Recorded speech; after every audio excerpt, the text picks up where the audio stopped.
नमस्कार, मैं हूं आपके साथ ईशा नेगी। महिला सुरक्षा, महंगाई, कोरोना प्रबंधन और टीकाकरण को लेकर आलोचनाओं के घेरे में योगी आदित्यनाथ ने चुनाव से पहले हिंदू मुसलमान का माहौल बना दिया है। एक तरफ वो ओवैसी को बड़ा नेता साबित करने पर तुले हुए हैं, दूसरी तरफ अयोध्या का मुद्दा है और अब जनसंख्या नियंत्रण कानून।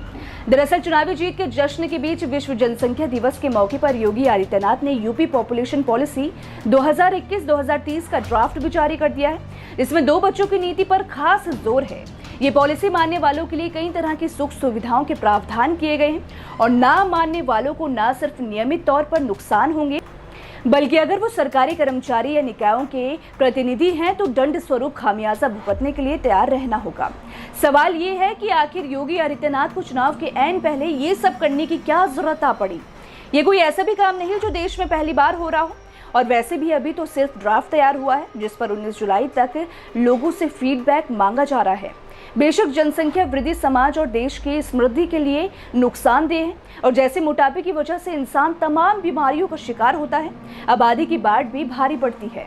अब अगर कानून बनाकर मोटापे को काबू नहीं किया जा सकता तो आबादी में इजाफे को आपराधिक शक्ल देने से भला क्या हासिल हो सकता है। याद कीजिए, जब देश में इमरजेंसी लागू हुई थी उस वक्त परिवार नियोजन कार्यक्रम के तहत सख्ती से नसबंदी लागू करने का क्या असर रहा, सबने देखा कि और जिस तरह की पॉलिसी लागू करने के बारे में योगी आदित्यनाथ की योजना है देश के कई राज्यों में पहले से ही लागू है, लेकिन कोई खास असर देखा नहीं गया। योगी आदित्यनाथ जनसंख्या वृद्धि को सीधे सीधे गरीबी से जोड़कर पेश कर रहे हैं। गरीबी चुनावी राजनीति के लिए बरसों पुराना आजमाया हुआ नुस्खा है। योगी की जनसंख्या नीति संघ और बीजेपी नेताओं के विचारों के खिलाफ भी जा रही है। वहीं बिहार के मुख्यमंत्री ने योगी आदित्यनाथ पर तंज कसते हुए कहा कि सिर्फ कानून बनाकर जनसंख्या पर नियंत्रण करना संभव नहीं है। जब महिलाएं शिक्षित होंगी तो अपने आप प्रजनन दर घटेगा। खैर, ये बात तो नीतीश कुमार की कहीं ना कहीं ठीक है। ये पहली बार नहीं जब योगी आदित्यनाथ जनसंख्या नियंत्रण कानून बना रहे हो। 2000 से 2010 के बीच यानी कि 10 साल में मध्य प्रदेश, राजस्थान, महाराष्ट्र, गुजरात और आंध्र प्रदेश जैसे राज्यों में बनाए गए। फिर भी इन राज्यों की आबादी 20% की रफ्तार में वृद्धि दर्ज की गई और यही गति उन राज्यों में भी पाई गई जहां ऐसे कानून लागू नहीं थे। उत्तर प्रदेश में उनमें इससे एक राज्य है, जबकि दूसरे राज्य है तमिलनाडु और पश्चिम बंगाल। ड्राफ्ट तक तो ठीक है, लेकिन आखिरी नतीजे पर पहुंचने से पहले योगी आदित्यनाथ को देश के बाकी राज्यों के साथ साथ चीन की पॉपुलेशन पॉलिसी पर भी एक बार गौर जरूर करना चाहिए। चीन में अब तक ना तो 1 चाइल्ड पॉलिसी चल पाई है और ना ही 2 चाइल्ड पॉलिसी। हालत ये हो चली है कि अब चीन की सरकार 3 चाइल्ड पॉलिसी का रुख अख्तियार कर चुकी है। योगी सरकार भले ही जनसंख्या पॉलिसी को सबके लिए उपयोगी बता रही हो, लेकिन लंबे अरसे से बीजेपी नेताओं के जो बयान सुनने को मिलते रहे हैं वो खुद ब खुद सवाल उठा रहे हैं। बाकियों को छोड़ भी दीजिए तो 2015 में योगी आदित्यनाथ का ही बयान रहा है कि मुसलमान ज्यादा बच्चे पैदा करते हैं, जिसके चलते भारत में जनसंख्या का संतुलन बिगड़ सकता है।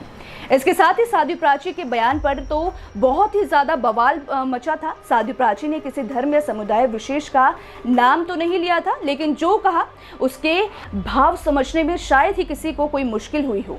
इतना ही नहीं, 2017 में आगरा में एक कार्यक्रम के दौरान आरएसएस चीफ मोहन भागवत ने ही हिंदुओं को ज्यादा बच्चे पैदा करने की सलाह दी थी।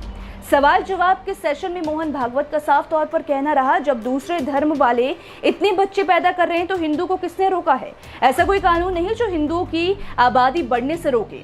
बलिया के बैरिया से बीजेपी विधायक भी हिंदू मुसलमान को कम से कम 5 बच्चे पैदा करने की सलाह दे चुके हैं। ये तो साफ है कि बंगाल चुनाव में हार की बड़ी वजह मुस्लिम वोटों को मानने वाली बीजेपी 2022 के यूपी चुनाव में शमशान कब्रिस्तान 2.0 लाने वाली है। ऐसे में अगर जनसंख्या नीति का ड्राफ्ट भी उसी पिटारे से निकला है जिसमें लव जिहाद जैसे चुनावी हथियार और एजेंडे हैं, फिर तो भले ही बीजेपी की तरफ से जनसंख्या नीति के पीछे लोकहित का मकसद समझाया जाए, लेकिन ये एक और चुनावी एजेंडे से ज्यादा कुछ नहीं है। क्या योगी सरकार का ये चुनावी एजेंडा कोरोना काल में हुई मौतों पर चादर डाल देगा, या फिर जनसंख्या नियंत्रण कानून से जनता कोरोना काल में योगी सरकार की नाकामियों को भुला देगी। इस वीडियो में मेरे साथ फिलहाल इतना ही। आप इस चैनल पर ऐसे ही बने रहिए और इस चैनल को सब्सक्राइब करना ना भूलें।